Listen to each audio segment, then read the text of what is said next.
Vamos ajudar Nelson, nuestro amigo Jorge, a compreender tal questão. Jorge, é o seguinte, a Bíblia, el listaje de livros bíblicos inspirados, el listaje inspirada, não tinha os chamados livros apócrifos, que os católicos chamam deuterocanônicos. Em la Bíblia mesmo é possível perceber de quais livros o Antigo Testamento era formado em los dias de Jesus.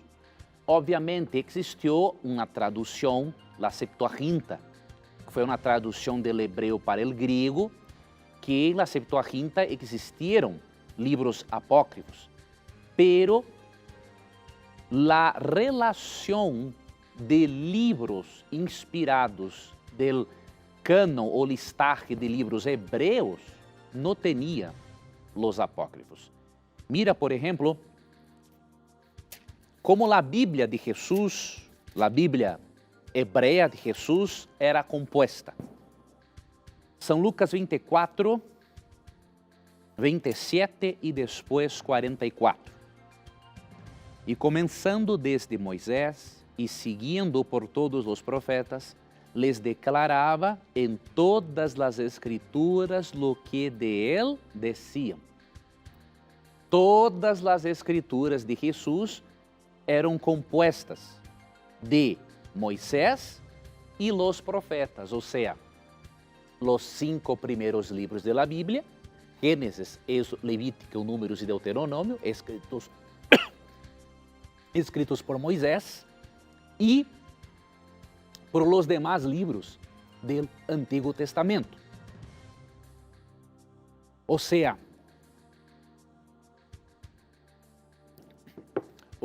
em la Bíblia de Jesus não existiam os apócrifos. Perciba isso também no versículo 44 de São Lucas 24. Estas são as palavras que os hablé estando aún com vosotros, que era necessário que se cumpriera todo lo que está escrito de mim en la lei de Moisés, en los profetas e en los salmos. Percibas que a divisão hebrea é diferente. E por isso em la Bíblia protestante, em las Bíblias protestantes, não há los apócrifos. Hasta mesmo porque, agora uma informação histórica, os apócrifos foram agregados à la Bíblia católica en el Concilio de Trento, que ocorreu aproximadamente em 1546.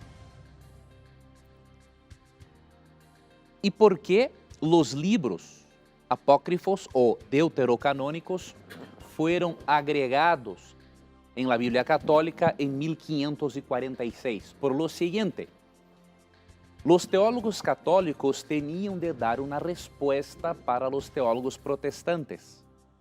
Os teólogos protestantes argumentavam que doutrinas católicas como oração por los muertos, indulgências, não teriam base bíblica. E os teólogos católicos decidiram, no Concílio de Trento, agregar livros apócrifos em la Bíblia, porque tales livros apresentam defensas ou bases para algumas doutrinas católicas. Foi uma questão, diríamos assim, teológica, pero também política. Por exemplo, em 2 Macabeus 12, 47 e 48, é possível perceber a defesa da oração de los muertos. E também há ensinos em los apócrifos que donar dinheiro para os pobres trai perdão de los pecados. Então, percibas, é realmente uma questão teológica, pero também política. E não deveríamos utilizar os apócrifos como regra de fé, porque realmente em la Bíblia de Jesus não existiam os apócrifos. Os apócrifos são importantes fuentes históricas, mesmo que não totalmente confiáveis, e também fuentes para conhecermos a cultura de los judíos e de los judíos que foram influenciados pelo helenismo grego. Agora, como regra de fé, realmente não é possível utilizar, porque os apócrifos contradizem doutrinas bíblicas essenciais. Em resumo, é isso, meu irmão. Se o irmão estudar acerca da história eclesiástica ou da formação do cânon bíblico, o irmão percibirá a veracidade de tal informação.